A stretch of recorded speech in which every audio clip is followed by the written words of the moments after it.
Hello, and a heartfelt welcome to all our listeners as we embark on Season 4 of the Family Twist podcast. I'm Kendall Austin Stulse, and my life story is a tapestry of unexpected turns from being adopted as an infant to losing my adoptive parents by the time I was 17, and then in a twist of fate, finding my birth family through the magic of DNA testing in 2017.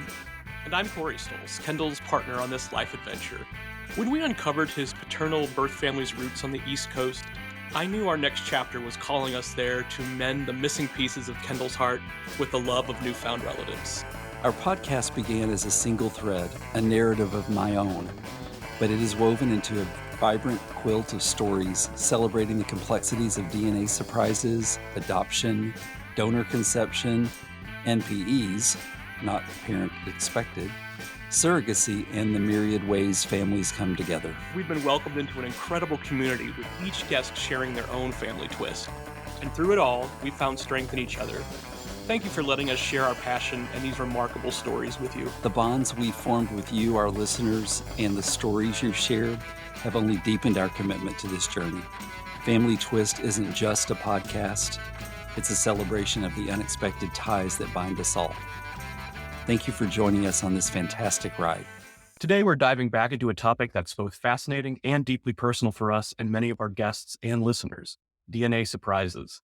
We're talking about those moments when a simple DNA test reveals something completely unexpected about our heritage, our family, and even our identity. Today's episode is another deep dive into the world of DNA surprises. Last time, we heard Kara's astonishing story, and today we have another incredible narrative from Brad. That's right. Brad's journey is a testament to the unexpected twists life can take, especially when DNA testing comes into play. His story is not just about discovering his roots, but also about redefining his understanding of family and identity. Exactly. Brad's experience underscores the emotional complexities and surprises that can emerge from a simple DNA test. It's a reminder of how the past can intertwine with our present in the most unforeseen ways. So without further ado, let's get into Brad's story and explore the fascinating, sometimes chaotic world of DNA discovery. So, Brad, can you top that? Maybe, because mine is a mess too. My wife and I did Ancestry DNA because it was going to be fun. And fun, I didn't understand the definition of fun when I said that. We did a test, and the dad that raised me was an airline pilot. He and my mom flew all over the world, and every time they would go overseas, I'd be like, hey, if you could find our family crest or anything, that'd be really cool. I'd love to see it. And they'd always tell me, nobody cares about that. I keep asking for it, and I just got shot down. So one day, Ancestry DNA comes along. My wife and I had been married for quite a while by then. We've kind of given each other all the surprise gifts we can come up with. Let's do this for Christmas. It'll be fun. So we did Ancestry DNA for Christmas. We actually got the results back before Christmas. When everybody was over for Christmas, including my parents, we put them up on the TV, showed them to everybody, and we're looking at this really cool map of where I'm from and all of this stuff. And my parents were just like, oh, wow, that's neat. And, her parents are the same way. And that's that. Fast forward about 3 or 4 years, I feel very naive looking back. I never looked at a single match. I looked at my map, said, okay, that was all I wanted to know. Good. All I wanted to know is where I was from. One day, somebody started messaging my wife. We were on a shared ancestry account, so my wife was on there, and she started getting messages from this lady trying to figure out how she was related to me, their ancestry. And my wife asked me, I was like, honey, I barely know outside of my grandparents. I don't really know any aunts or uncles. I have no idea who this is. I don't really care because I don't know them. They kept talking, and this woman was really determined to figure out how we connected. It turns out much later to finding out, because she knew how we were connected. She was just trying to figure out if I was the person she was looking for. After probably a few weeks of them talking back and forth and us still never thinking, oh yeah, there's matches. We should see who this person is. I never looked. One day we were out on a lunch date, and my wife's phone dings, and it's another text from this lady. And she reads it and just goes, And I'm like, what? That lady that's been messaging back and forth with me said she's done all the research, but we think that my mom that raised me is also adopted. But we don't really know because I didn't find that out till much later in life, and neither did she. This lady texts my wife and says, I've gone through all of this stuff, and I'm sure that I'm not related to your husband's mom. But I have this theory that I want to run past you and see what you think. My sister had a baby boy in 1970 in Dallas on my birthday that she gave up immediately for adoption. And I think that's your husband. And nobody's told him he's adopted. And we laughed that off. We were sitting at dinner and, there was the initial shock. And it's like, oh, that's the dumbest thing I've ever heard. Ask her where she thinks I was born. I'll go home. I'll get my birth certificate out. And we can at least get this poor woman back on the right track. I know. I'm still trying to be helpful and still not hearing what she's telling me. I go home, get my birth certificate out, look at it, and start realizing there's weird stuff on it that I don't understand. If you put my wife and I's birth certificate next to each other, we were both born in Dallas in the 70s. They look totally different. Hers looks like a typed out white document. Mine looks like an old copy of a microfiche machine. It's all black with white text on it. Hers came from Dallas. Mine came from Austin. Immediately thought, oh, well, my parents lost my birth certificate at some point and copies came from Austin. Easy to explain. But then my place of birth had dashes through all of the signatures that were on my wife's birth certificate. Weren't on my birth certificate, like where her dad signed it as a witness. Mine has my dad's name typed in. It got weirder and weirder. And I was sitting in the other room trying to figure this out while she was in a room with her parents chatting about ancestry because we had just gotten talking about it. As I racked my brain, I was like, well, I don't remember ever hearing a story about when I was born. We have 3 kids. My mother and father have been there for all 3 births. Never a labor story was heard, nothing about it. I never got the mom guilt trip of, I was in labor with you for this many hours. I never heard any of that. That's weird. So when my in-laws finally left, I grabbed my wife and I said, okay, this is getting worse, not better, because here's all the things I've figured out. And I said, do you remember any stories about me being born that my mom might have told you? And she's like, I don't. I was like, do you remember ever seeing any pictures of her? Because my parents took pictures of everything they did. Like, do you remember seeing any pictures of her pregnant? She said, no, where did this lady say I was born? And then my wife grabbed her phone and looked and she said, well, she can't remember the name of the place you were born, but she said it was a little women's clinic in Dallas. It wasn't really a hospital. And it was off of Colorado Boulevard near downtown Dallas. And that threw me into a tailspin because I knew exactly where that was when it was about 3 miles from my grandparents' house. Every time we would go visit my grandparents, we would stop by and see this nice doctor named Dr. Carmichael. And they're just family friend throughout the years. They'd stop, we'd all chat, and then we'd go on to my grandparents' house. She said this is where the baby was born. And I think it's your husband. At the end of all my research, I was kind of stuck in this no man's land of, I don't know if I'm adopted. I don't know what the story is, but things are much wronger than they were before we started this trip. I ended up contacting a friend that had known she was adopted since she was born and had gone through all of the court stuff that Cara was talking about to unseal her adoption records. I talked to her for a little bit, told her what I was trying to figure out. Well, do you have a copy of your birth certificate? And I said, yeah, we'll send it to me. So I texted her a copy of it. And she said, I'll call you back in a few once I find mine. Okay, we had known each other for a long time. And when she called me back, it was a totally different tone on the phone. It was, hey, how are you doing? I'm like, I was doing better before you sounded like that. Let me text you a picture of my birth certificate. So she texted it to me, and I thought she had texted me mine back. So I was like, oh, that's mine. She said, no, that's mine. So I started looking, and it looks like an exact duplicate of mine, except it's got all her information on it. All the same signatures are missing. She was born in, I think, Abilene, but her birth certificate came from Austin. Her place of birth was dashed out. And she said, before I called you back, I did a little research, and this is what adoption birth certificates in Texas looked like from the 70s. So I think you're probably adopted. Nobody's ever told you. We talked for quite a while.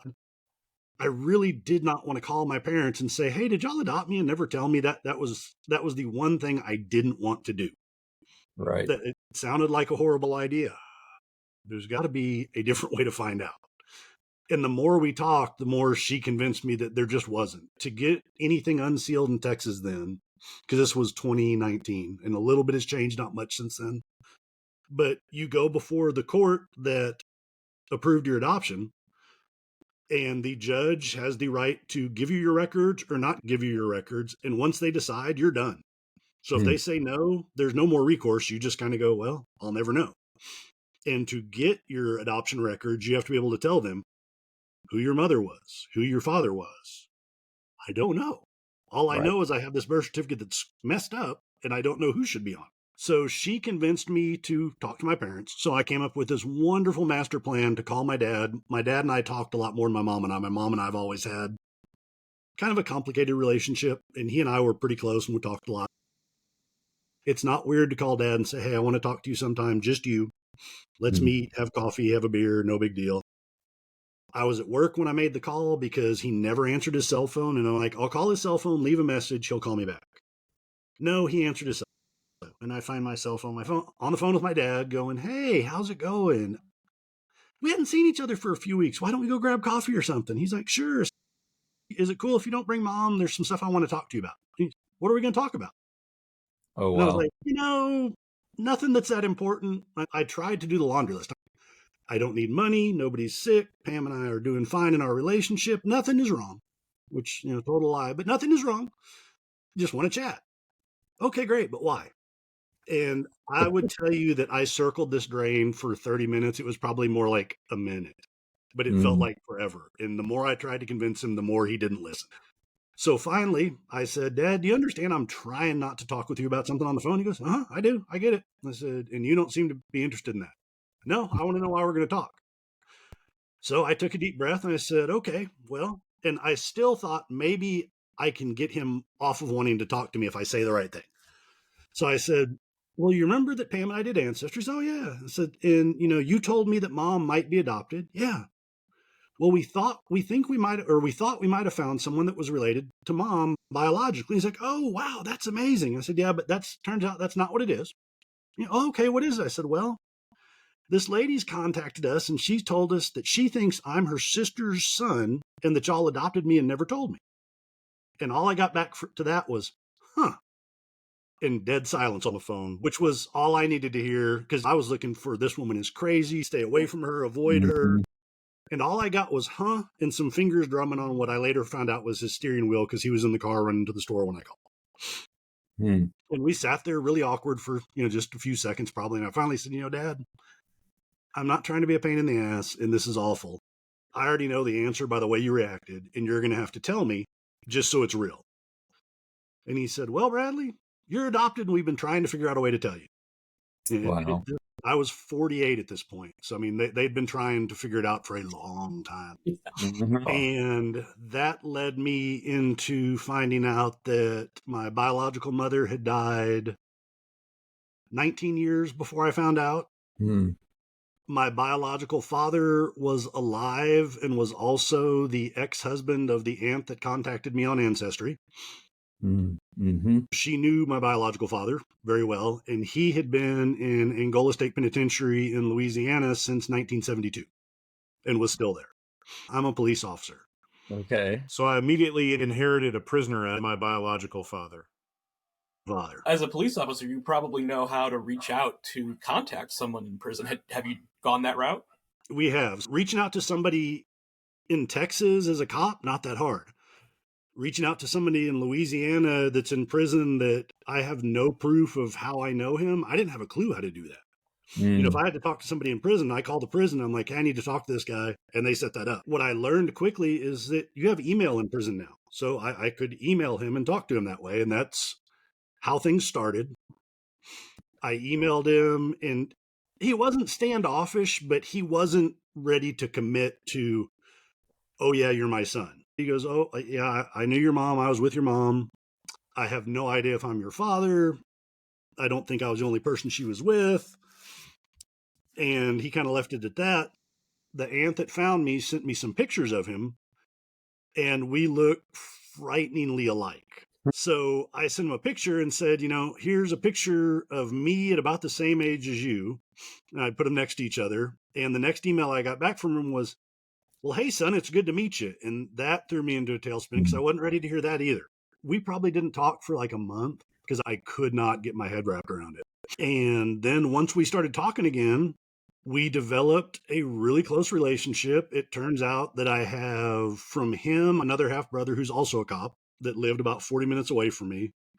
From my mom's side, I had a sister and a brother. My sister was same thing, about 40 minutes away. My brother would have been about 3 hours away from us.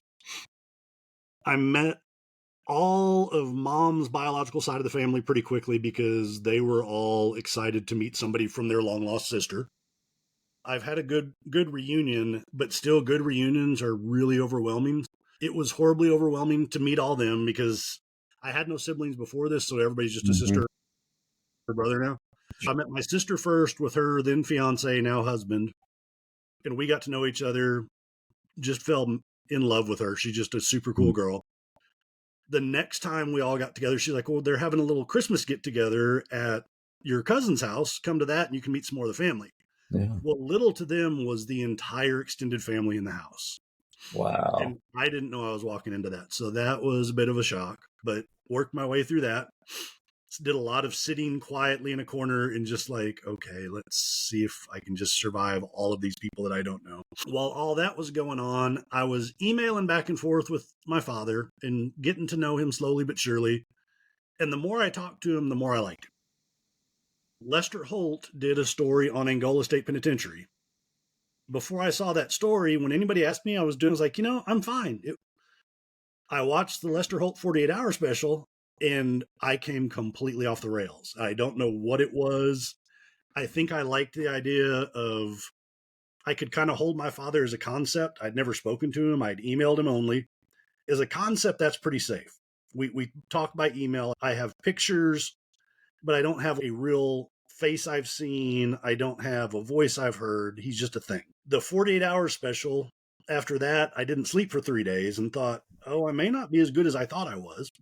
I took myself to therapy, and my therapist's first thing was, well, do you want to meet your father? And I'm like, I don't know. That's what I'm trying to figure out. And she finally got me to understand. She said, what you've got to understand for yourself and decide is he's older. He could die tomorrow. So if he dies tomorrow and you've never met him, are you cool with that? You've already not met your mom. So are you okay if you don't meet your father? And finally, I came to the conclusion that no, I'm not cool with it. I want to meet him. I talked to him. It was really weird. It turns out he was being 100% upfront and honest. I'm, of course, a little leery being a police officer talking to a person that's been in prison for basically all of my life. He's been in prison. So I tell him, yeah, I'd like to come meet you. And he's like, oh, that's great. All I need is your date of birth, your social security number, your driver's license number. And I'm like, I don't give that to anybody. So I call the prison, and it turns out that's exactly what they need. It was basically a background check I had to fill out to send to the prison to be accepted as a visitor. If you would have ever told me I'd be excited to get a letter saying I was accepted by Angola State Penitentiary, not anything I'd ever expected, but I was really excited. Like, oh, cool, I get to go. I found out March of 2019, and I went to meet him February of 2020. And we had talked by then a couple times on the phone. And I fully admit, I say this every time, I went in with a pretty closed mind of, he's been fine by email, he's been fine on the phone, but he's still been in prison the majority of his life, almost all of my life. I've dealt with those people in work for, I think I'd been a cop back then for about 25 years. I know what to expect. I'll meet somebody who's in prison for something that's not their fault. There will be no responsibility taken. And still coming off the shock of the secret my parents kept from me for 48 years, I wasn't ready for another person like that in my life. Because in the background, while all this was going on, once I found out I was adopted, my dad told me that I was right. I met with him and my mom a few days after that. And we talked and kind of hashed through what had happened. And what I didn't realize then was I thought that was opening up a door to being open about kind of how I came into this family. That, as far as they were concerned, was going to be our one and only conversation about it. They would not discuss reunion. Even when I brought it up, it became very clear very fast to me that that was not something they were interested in talking about. So I was keeping all that to myself, making excuses when I was going places and talking to people. So I just wasn't ready to bring another person that couldn't accept responsibility into my life. I drove the 8 hours from Texas to Angola, got into the prison. That's a whole nother really long story. Got to the waiting room or the visiting room to meet him. It was so weird because by then I had met aunts, my brother from his side, my sister. I hadn't met my other brother from my mom's side yet, but I'd seen some biological family. I never really saw myself in any of them. When my wife showed me a picture that she took the night that my sister and I met, I could immediately see it in the picture. I couldn't see it sitting across from her. When my father walked in the visiting room and I had never seen a recent picture of him, I knew exactly who he was and was like, oh my God, that's what I look like in my 70s. It freaked me out. We kind of did that dude half hug, pat on the back thing, Arrested Development. Every time Michael goes and visits his father in prison, if he touches his father, somebody bangs a nightstick on the table and screams, no touching. So as he's walking across the room, I'm like, do I hug him? Do I shake it? Can I touch him? I don't understand what we do here. So we did this kind of quick half hug and we both sat down and he said, well, son, I think I want to start off by being honest with you. Well, all my cop radars went off because when you say, I want to be honest with you, you're not even being honest at that point and you're not getting more truthful after this. And I'm like, oh God, here it goes. I had kind of settled myself in the idea of I'm going to meet him. I'm going to see what he says in the night. That's a checkbox and I'm done. Okay, here comes Long BS story. Just ride through it. And at least you got to hear it and see him. And instead he said, I could tell you that I killed somebody because I was using drugs and drinking a lot of alcohol when I killed somebody. And all of that's true, but that's not really the truth. I killed somebody because I made a choice to do it and I've regretted it for the rest of my life. There's nothing I can do to fix it. And I was like, that wasn't part of my plan, was for him to be honest with me. So now he's screwing up the plan. And then he went on for probably 10 minutes to describe his life before and in prison that didn't paint himself in any better of a picture, to the point that at times in my head, I'm thinking, you should stop. I didn't know that you ran drugs from Mexico into Texas and got arrested. I didn't know that you ran prostitutes in prison. I didn't know any of this stuff. And I would have no way of knowing if you would just stop telling me these things. But at the same time, it was wholly endearing because at this point, he was the one adult that just threw all his crap out on the table in front of me. He had told me when I was coming to visit him, he said, because I know the warden, and immediately once again in my head, I'm like, oh yeah, you know the warden. So you can make things happen in prison. Because I know the warden, you can be here the whole day. You're a police officer. You're not a security risk. And I'm like, sure, whatever, Pop. I'll be there and I'll get kicked out in an hour like everybody else. No, he was right. I got there at 8:30 in the morning and I left at 4:30 that afternoon. Wow. I just liked him more. And it was the last thing I expected. I didn't not want it, but it was so far away from what I thought was going to happen. I didn't know what to do with any of it. Because it's prison, the hardest thing was everything he told me, I was trying to memorize. I couldn't bring a pen or paper in there. I couldn't have a phone to record anything. I had no way of taking notes. So I'm just sitting there trying to remember everything he's telling me, knowing the minute I get on the bus away from his camp, I've got a 15-minute ride back to the gate because I'd learned that on the ride in. And I've got to try to hold all this stuff in till I can get it out and remember any of it. So we got done with the visit. I got out of the prison, immediately texted my wife and said, I don't know what to do with this, but I like him. I don't know what to do about that. She was at the hotel, which is about 45 minutes from the prison. I'll see you and we can take all this apart. So that was our first meeting in February of 20. The dad that raised me died just a little bit less than a month later. So that put another break in us getting to know each other because the dad that raised me had also kept, at this point, 48 years of adoption secrets. They had mastered secret keeping. He had kept my mother's progressing Alzheimer's under wraps really well as well. Oh. So I figured that out, how bad it was the week that he was in the hospital before he died. Suddenly, my dad that raised me had died. I'm now trying to manage my mother who has Alzheimer's and doesn't know she has Alzheimer's because he had never wanted to tell her that. That put another big break on kind of us getting to know each other. And once we started back up and talking again, it was great because I think a lot of it has to do with the fact, since he was never in my life before, there's none of the parental complications that come with, my kids have complaints about me. That's just normal. Well, he's biologically my father, but he's never been in my life. So I don't really have anything in one way or another with him. Right. So we kept getting to know each other. What had happened in his case is he murdered somebody back in 72, got arrested. He pled guilty. And when he pled guilty, he got what they called a 10-6 life sentence. In 1972, if you went to prison in Louisiana for life, you had to do 10 years and 6 months before you're eligible for parole. That was just the way it worked. In Texas right now, it's 40 years pretty much, unless they give you a life without parole. If they just give you a life sentence and that's all it says, that means in 40 years you're eligible for parole. Well, for him, it was 10 years and 6 months back in 72. 72 was also when they did the moratorium on the death penalty by the Supreme Court. That freaked Louisiana out. So within a year of his 10-6 life sentence he had pled guilty to, they had changed it to 20 years before you're parole eligible and retroactively applied that to everybody sitting in prison because they were terrified that all their death row inmates were coming out and going to have to be released. The next legislative session, they said 20 years is crazy. If you have life in Louisiana, you should do 40 years before we let you have parole. And they retroactively applied that to everybody who had pled or was found guilty prior to that. Fast forward one more legislative session, and they said, we're Louisiana. If we give you life, we mean life. If you die in prison, you have no parole eligibility. So in about 6 years of what he thought was a 10-year, 6-month sentence before he was eligible for parole, he had gone to life without parole.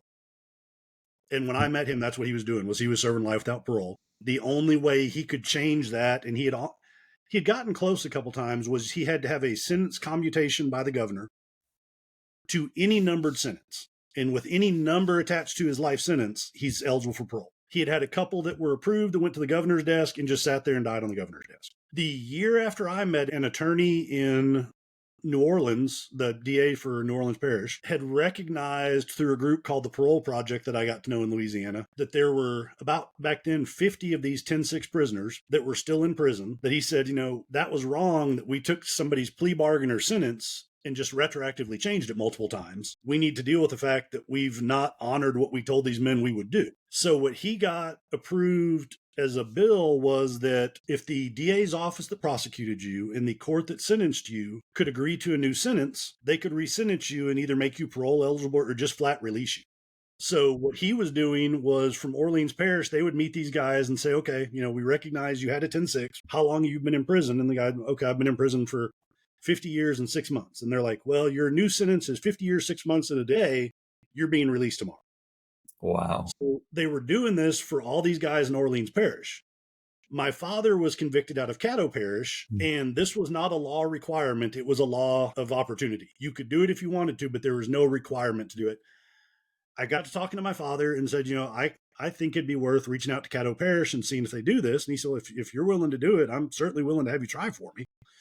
So I reached out to Caddo Parish, and we went back and forth for about a year before they told me, listen, we're just not interested in doing this. But the lady, and I think it helped that I was a police officer, the lady that I was dealing with that was an assistant district attorney told me when we finally had that last conversation, she said, we're not going to do this, but there's some legislation coming up next year, which is 2022 at this point, that I think will probably help your father out still.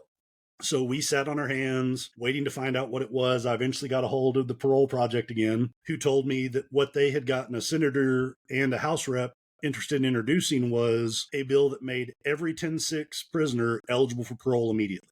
And at this point, it was affecting about 40 guys because a couple had been released. But you have to remember, all these guys were sentenced 72 and before. A lot of them were just dying. Right. Yeah. I mean, you've lived 50 years in prison. That's not living your best life. Mm-mm. So they weren't surviving that long. And when they introduced that, I said, if there's anything I could do to help my father, help y'all get this bill passed, I'd be happy to do it. So in March of 2022, I got a phone call from the Parole Project that said, hey, we're meeting with the House or the Senate Judiciary Committee for Louisiana about this bill. And we thought you would make a good face to put to a family member of somebody that's a 10-6 lifer.